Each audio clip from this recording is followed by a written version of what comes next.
John Aloysius. Okay. I'm writing to discharge Mr. Aloysius with the diagnosis of pulmonary tuberculosis back into your care for further management and follow-up. یا back into your care یا for further management and follow-up دیگه ها.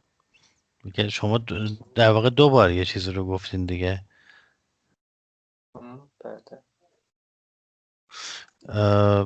Initially, Miss Alice was admitted to A&E complaining of several weeks night sweats, several weeks of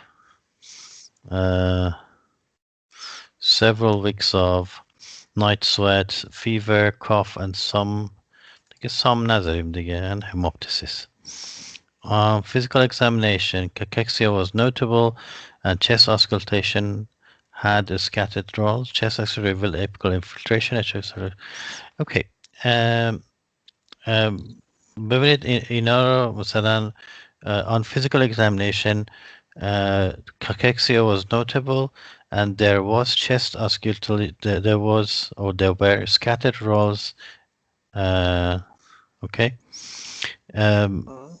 در واقع به جای اینکه بگیم cachexia was notable میتونیم بگیم there were or there was. این هم البته اوکیه ولی chest auscultation had نمیگیم، ما had به کار نمیبریم. بعد بگیم there was there were scattered rolls in chest دیگه auscultation هم لازم نیست. بس بگیم چی؟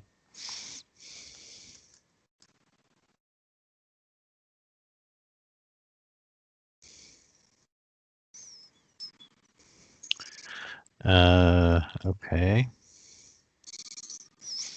Chest X-ray revealed apical infiltration. HIV serology was negative. Okay. On 1st of February, Mr. Aloysius was placed on again. He میذاریم اول پاراگراف بهتره که چی اسمشو بذاریم. Was placed on respiratory isolation, diagnosis of pulmonary tuberculosis confirmed by a sputum acid fast stain. Therefore, نمیخوایم 4-drug regimen was commenced with دیگه اینو نمیخوایم daily isoniazid, rifampin, pyrazinamide, vitamin B6 and ethambutol. اول ethambutol رو بگیم بعد ویتامین B6 رو دیگه ها. بله درست.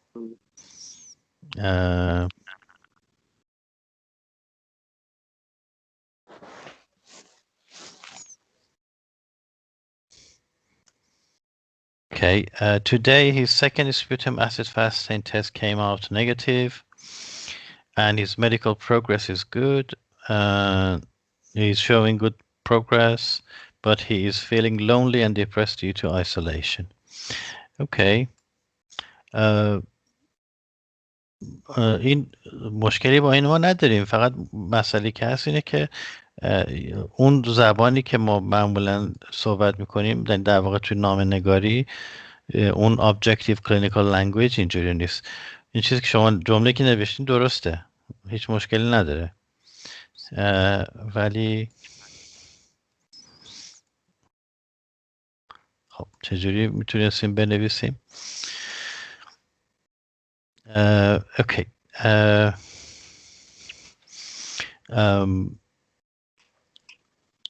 Today Mr. Aloysius's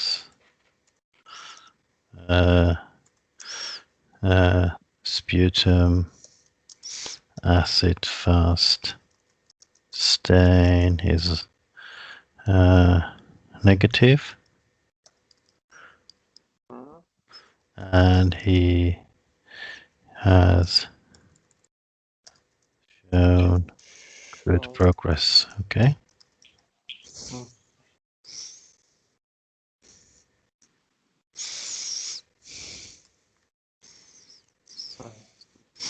So he feels depressed and lonely due to isolation. Okay. کیمات ما معمولا نمیگیم ها یا مثلا his medical progress is good. No, he has shown good progress or he's showing good progress. Okay. It is advisable that Mr. Alicius continues his 4-drug regimen for the next 2 months. Then pyrizinamide and ethambutol should be ceased. However,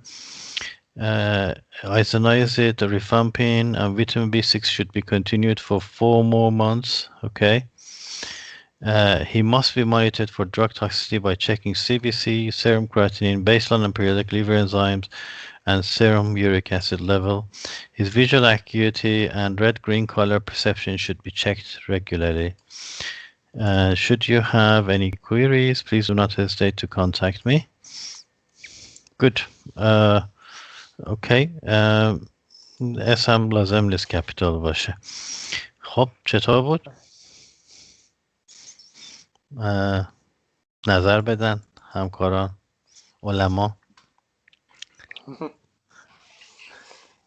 بگن این چطور بود؟ 212 کلمه بین علما اختلاف. خوب بود؟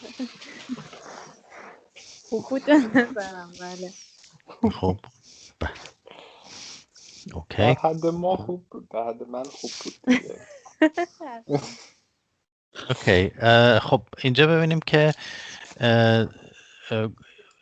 خب این اول که گفتیم این پالمونری توبرکلوسیس هم که لازم نیست واقعش اینی که لازم نیست که کپیتال بنویسیم دیگه ها چون اسم خاص نیست. اینجا هم یک کاما میخواستیم بذاریم. اوکی. ببینید توی این پاراگراف اومدید گفتید که اول موقع که وارد شد چی شد. اوکی. این یافته های موقع ادمیشن، بعدش چه کارهایی براش انجام شد، یعنی اینترونشن ها.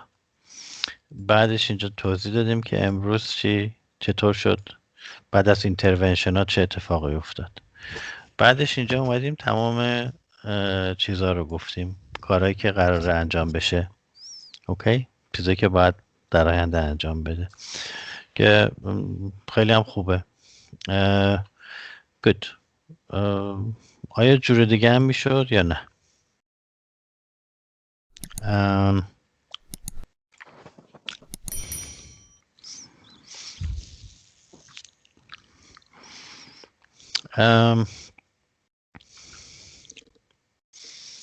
اوکی. دو تا چیز اینجا، دو تا سمپله. این اولیش رو یه خانم دکتری متخصص رویه بود میگفت که اینا همش باید ماست باشه. اوکی. که حالا نمیدونم، من به نظر من خیلی قوی بود. I'm writing to discharge Mr. John Alusius, who has been admitted for breathing problems due to pulmonary tuberculosis back into your care. He was admitted via A&E on 1st of February for breathing problems, fever, productive cough, hemoptysis. There was an apical infiltrating chest X-ray, and he was diagnosed with pulmonary tuberculosis, confirmed by a sputum acid fast stain and mycobacterial culture.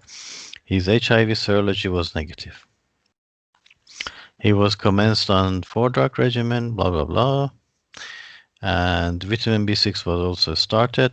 He must continue. Okay, ببینید اینجا چیزی که اومده گفته شما یه چیزایی اینجا نوشته بودید دیگه ها، گفته بود که it is advisable. ایشون میگفت که نه این ماسته. He must continue the 4-drug regimen for 2 months. Then pyrizinamide and ethambutol must be ceased. Isoniazid and rifampin must be continued for an additional, okay? شما نوشتین 4 more. For an additional 4 months. Okay? You know, معمولا ما اینجوری می نویسیم. Vitamin B6 supplements should be continued during treatment. ببینید کاری که کرده اینجا قسمت تریتمنت رو با مانیتورینگ رو از هم جدا کرده. اوکی. هر کدوم یه پاراگراف. قشنگتر نیستین؟ Mr. Alicius must be monitored for toxicity by checking regular CBC, serum creatinine, baseline and periodic LFTs and serum uric acid. اون یوریک اسیدش هم باید بیسلاین و پریودیک باشه. برای همین اینجا سمیکولون گذاشته. Periodic visual acuity and red-green color perception Ishihara test must be considered. I would appreciate if you make arrangements for the above recommendations. Should you have any queries, please do not hesitate to contact me. خب نمیدونم خانم دکتر همشون میگفت، همه رو تقریبا گفت ماست غیر از این ویتامین B6. این یکی رو ببینیم. Writing to discharge Mr. Alessius who has been admitted with pulmonary tuberculosis. این عین شما نوشته دیگه ها. ببینید اینجا رو چقدر نوشته. He was admitted via A&E with a diagnosis of pulmonary tuberculosis confirmed by a sputum culture and acid-fast stain. پس تو این یکی نامه اصلا توضیحات زیادی در مورد علائمش نداده که چجوری اومده بود. اوکی؟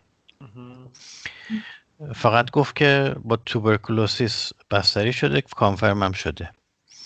He was commenced on 4-drug regimen and vitamin B6 showed good progress. Acid fasting became negative after a week. HIV serology was negative. Discharge planش رو گفته چی؟ 4-drug regimen for the next 2 months, then stopping pyrizinamide ethambutol, continue 2-drug regimen for an additional 4 months. این directly observed treatment رو گفته. اینم به نظر من اینم نیازی نیست واقعا. اوکی؟ اینو میتونست حذفش کنه. And he must be monitored for toxicity by checking CBC, serum creatinine, baseline periodic LFTs, and serum uric acid. Visual acuity should be checked regularly. I would appreciate if you could take over Mr. Alessius's care and observe his compliance with treatments. Okay. به حال اینم دو جور نظر مختلفه.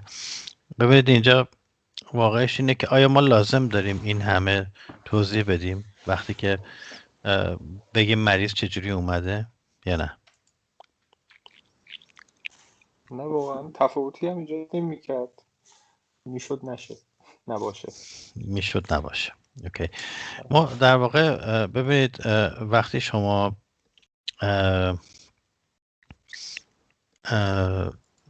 اینجا هستید توی دیسچارج، درسته؟ شما بیشتر از دیسچارج به بعد رو میخواین تاکید بکنید.